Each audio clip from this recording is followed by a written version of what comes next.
खैर आगे बढ़ते हैं हम और बात करेंगे। आज तीसरा मैच है वनडे इंटरनेशनल पाकिस्तान और जनूबी अफ्रीका के दरमियान और उम्मीद करेंगे कि पाकिस्तान ये मैच जीत जाएगा, क्योंकि अफ्रीका की जो टीम है पर अब वो भी अब बहुत ही हल्की हमें नज़र आ रही है। 5 बड़े खिलाड़ी तो निकल गए हैं, वो आईपीएल खेलने चले गए और हैरत की बात यह है कि बोर्ड ने जाने दी।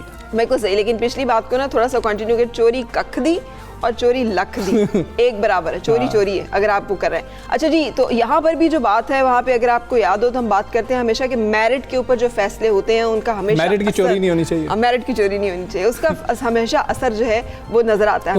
उसका असर हमेशा मिडिल ऑर्डर में नजर आता है हमें। हाँ, जिस ऑर्डर को भी आप हिला दें उस ऑर्डर में आपको वहाँ पे नजर आना शुरू हो जाएगा। सो इस हवाले से हम बातचीत करेंगे। इरफान ज़हीर हमारे साथ हैं। इरफान, कितने कितने एक्साइटेड एंड होपफुल हैं कि साउथ अफ्रीका तो हो गया है थोड़ा कमज़ोर, तो हमें हो जाएगा उनकी कमज़ोरी का फ़ायदा कि उनके प्लेयर्स नहीं हैं आज। जो क्रिकेट में कहते हैं कि आप कभी भी किसी अपने हरीफ को लाइटर नहीं ले सकते, वैसे भी नहीं लेना चाहिए।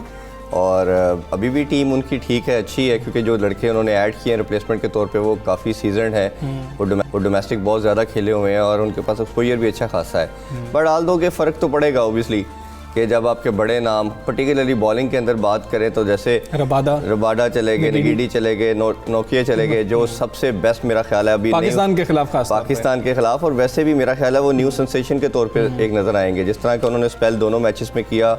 इवन दो पाकिस्तान में भी जिस तरह की उन्होंने बॉलिंग की, बहुत ज़बरदस्त आउटस्टैंडिंग बॉलिंग की, तो मेरा ख्याल है वो एक न्यू आने वाले स्टार भी हमें तौर पे देखने को मिलेंगे। डिकॉक भी हमें अच्छे लग रहे थे वहाँ जाकर मसला हुआ। हाँ नहीं, इस दफ़ा डिकॉक और डुफ्लूसी तो हमें पाकिस्तान में भी आउट ऑफ सॉक्स नज़र आया, इधर भी वो कोई ऐसा वो जो क्रिज्मा उनसे हमें एसोसिएट होता था वो नज़र नहीं आया। तो ऑन पेपर हमारी जो टीम उनसे अब बेहतर भी नज़र आ रही है, वो लड़के भी कॉन्फिडेंट हैं और मेरा ख्याल है कि पाकिस्तान को भी 3-4 चेंजिंग तो मस्ट करनी पड़ेंगी। एक तो शादाब की जगह पे उस्मान कादर ऑप्शन नज़र आ रही हैं, फिर दूसरी नंबर आसिफ की जगह पे नवाज का भी है, लेकिन उसमें हैदर अली को मेरा ख्याल है मस्ट करना चाहिए। दानिश की जगह आप समझ, दानिश की जगह पे एग्री विद यू कि हैदर अली, मुझे नहीं समझ आ रही कि वजह क्या है, उस गरीब का क्या कसूर है वैसे?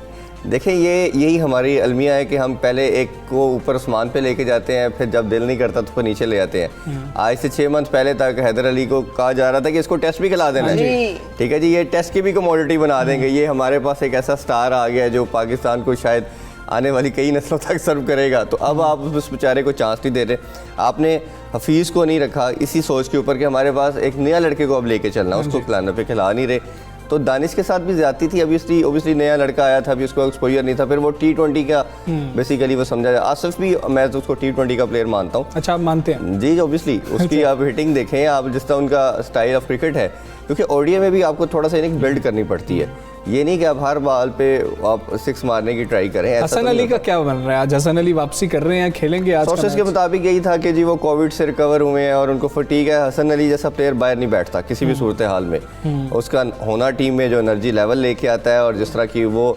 बॉलिंग के साथ वो आपको कई दफ़ा मैच भी जिता देता है। और मैं कल सेकंड मैच में सोच रहा था कि अगर हसन अली जैसा अगर फखर के साथ हसन अली होता तो मेरा ख्याल है हम इजीली शायद ये मैच जीत जाते। अच्छा, मुझे एक बात बताइएगा, जब डिकॉक ने सब कुछ किया, हमारी सरफराज मुझे इसलिए अच्छे लगते हैं, अपील तो कर देते हैं, जोर शोर से आवाज़ तो उठा देती है, तो हम लोग टीम सोचती क्यों रहती है? हम क्यों, ये हमारे अंदर कॉन्फिडेंस की कमी है, इत्मीनान नहीं है हमें, हम डरे हुए हैं, हम सहमे हुए हैं, ना हमारा बोर्ड आवाज़ उठाता है, ना हमारे प्लेयर्स फील्ड में कोई अपील करते हैं, इसकी क्या वजूहत है? या फिर हमारे में स्पोर्ट्समैन स्पिरिट बहुत ज्यादा है, हमने कहा ओके ठीक है कुछ नहीं होता। आपकी बात भी ठीक है कि बगर ने प्रेस कॉन्फ्रेंस में कह दिया मेरी मिस्टेक है।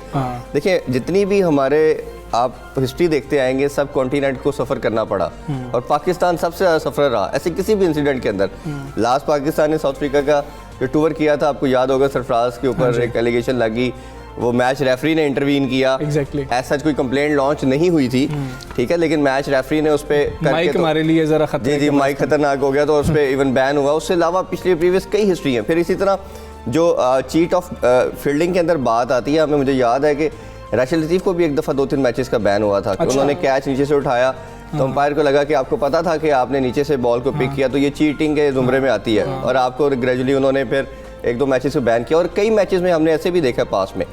तो ये तो मैच उसमें देखा जाए तो ये बिल्कुल स्पिरिट के अगेंस्ट चीज़ की डिकॉक ने कि बिल्कुल नहीं बनता। हमने शोर क्यों नहीं मचाया? और अब अगर इस तरह के फैसले अभी भी होते हैं तो क्या हम ऐसे ही गुमसुम रहेंगे और चुपचाप कहेंगे जो चाहे आपका हुस्ने करिश्मा साज करे? या फिर इसमें हमारे ऊपर बोझ ये था कि साउथ अफ्रीका की टीम पाकिस्तान आई है, मैच खेल के गई है, तो हम ज़रा ना करें, हम थोड़ा सा एहसानमंद है देखिए उनके। यही हमारा प्रॉब्लम रहा है कि हम हर चीज़ को ग्रांटेड लेते हैं और अपने ऊपर हावी कर लेते हैं। आपका जो स्टाइल है, आपका जो किसी से कम्युनिकेट करने का मसला, चाहे वो इंडिया के खिलाफ खेलने की बात आती है, आईसीसी का कोई मसला आता है, आपके प्लेयर्स के ऊपर जिस तरह के बैन लगे, हाँ जी, सईद अजमल पे लगा, मतलब शोएब अख्तर पे लगा, हर बॉलर पे लगा, शब्बीर पे लगा, आपके बोर्ड ने क्या किया?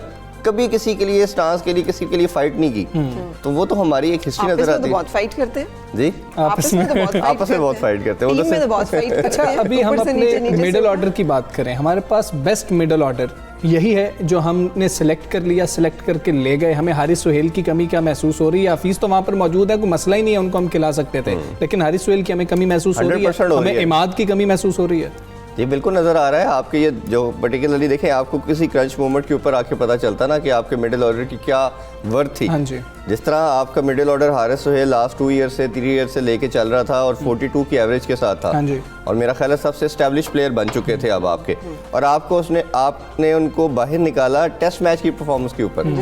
एक तो मुझे ये समझ नहीं आती, T20 परफॉर्म करता है, टेस्ट खिला देते हैं, टेस्ट की परफॉर्म नहीं होता तो ओडीआई से निकाल देते हैं। तो ये लैपटॉप के सॉफ्टवेयर का भी इशू है। हाँ जी, वो फिर उसके अलावा हमने शुरू में भी बात की थी, इमाद किसी सूरत हाल में बाहर नहीं होता। वो इकॉनमी के लिहाज से बात करें तो अभी भी टॉप 5 के अंदर आता है, T20 के अंदर भी, ओडीआई के अंदर भी। और न्यू बॉल जिस तरह की ज़बरदस्त वो दोनों फॉर्मेट के अंदर करते हैं, और क्रंच मोमेंट के ऊपर जिस तरह का वो प्रेशर हैंडल करते हैं, और बैटिंग तो अच्छी खासी करते हैं। मेरा ख्याल है शादाब से वो कई गुना अच्छे बैट्समैन भी हैं, बेशक। तो वो आपका उनको ना खिलाना, ना लेके जाना, क्या स्टेट ऑफ माइंड है? मिसबाह और वकार मुतहम्मिल हो सकते हैं जिस तरह के ये अभी भी जो तनकीद की जा रही है, क्योंकि मिडिल ऑर्डर जिस तरह हमारा स्टम्बल कर रहा है उसमें कोई भी जिम्मेदार खिलाड़ियों को नहीं करार दे रहा है। हमेशा टीम सिलेक्शन के ऊपर बात आ रही है, तो क्या आपके ख्याल में वो इतने मजबूत हो गए हैं कि वो ये इस मामले को सह जाएंगे? देखें, अभी तो ऑब्वियसली सारा उन्होंने मोहम्मद वसीम चीफ सेलेक्टर पे डाल देना है, क्योंकि उन्होंने कहा जी हमारा इनपुट नहीं लिया गया था। मीडिया में पहले ही ये न्यूज़ आनी शुरू हो गई थी कि कुछ प्लेयर मिसबा ने मांगे और उसने बाबर ने भी डिमांड की है, वो नहीं दिए गए। तो कहने की ये चीज़ है कि ये तो चीज़ें समहाउ हमें भी पता है कि किस तरह सेटल की जाती हैं, लेकिन असल चीज़ ये है कि आपके कैप्टन को बड़ा होना पड़ेगा। आपने जब रिस्पॉन्सिबिलिटी ग्राउंड में जिसने लड़के लड़ाने हैं उसको सामने आना पड़ेगा, उसको अपनी लाइफ को थोड़ा सा लार्जर दैन लाइफ वाली पर्सनैलिटी बनानी पड़ेगी, उसको बताना पड़ेगा कि मुझे ये प्लेयर चाहिए और मैंने ही लेके जाना और मैं रिस्पॉन्सिबल हूँ हर चीज़ का, तो उसके ऊपर रिस्पॉन्सिबिलिटी आती है। आज के मैच के वाले से बात करें मिडिल ऑर्डर के अंदर, तो मेरा ख्याल है हैदर अली को मस्ट खिलाना चाहिए और आसिफ की जगह सरफराज को भी खिलाना चाहिए। अच्छा, एक बड़ा मैं स्ट्रॉन्ग बिलीवर हूँ कि जब आपका कोई एक्स कैप्टन या कोई भी बड़ा प्लेयर अगर वो स्क्वाड के अंदर है तो वो खेलता है। अगर वो आपको लगता है टूवर के ऊपर कि ये सेकंड प्लेयर है हमारा, तो उसको प्लीज खुदारा ना लेके जाए। आप रुहेल नज़ीर को लेके आए, उसको ग्रूम करने की कोशिश करें, उसको ग्रूम करें और लेके जाएं, और इसी तरह लड़के प्रिपेयर होते हैं, अदरवाइज ये सबके साथ जाती है। बिल्कुल जी इरफान, बहुत शुक्रिया आपका, सुबह सवेरे पाकिस्तान का हिस्सा बने आप आए और नाराय आपने बताई। हम तो यही उम्मीद करेंगे कोई भी चल जाए, एक चल जाए, लेकिन मैच जीत जाए। बिल्कुल सही, और दुश्मन को धूल चटाने के लिए ज़रूरी होता है कि आपस में इत्तेहाद और इत्तेफाक और मेरिट जो है उसको बरकरार रखा जाए। सो हम आगे चलेंगे, एक ब्रेक के लिए रुकेंगे, ब्रेक के बाद फिर मिलते हैं। Stay with us.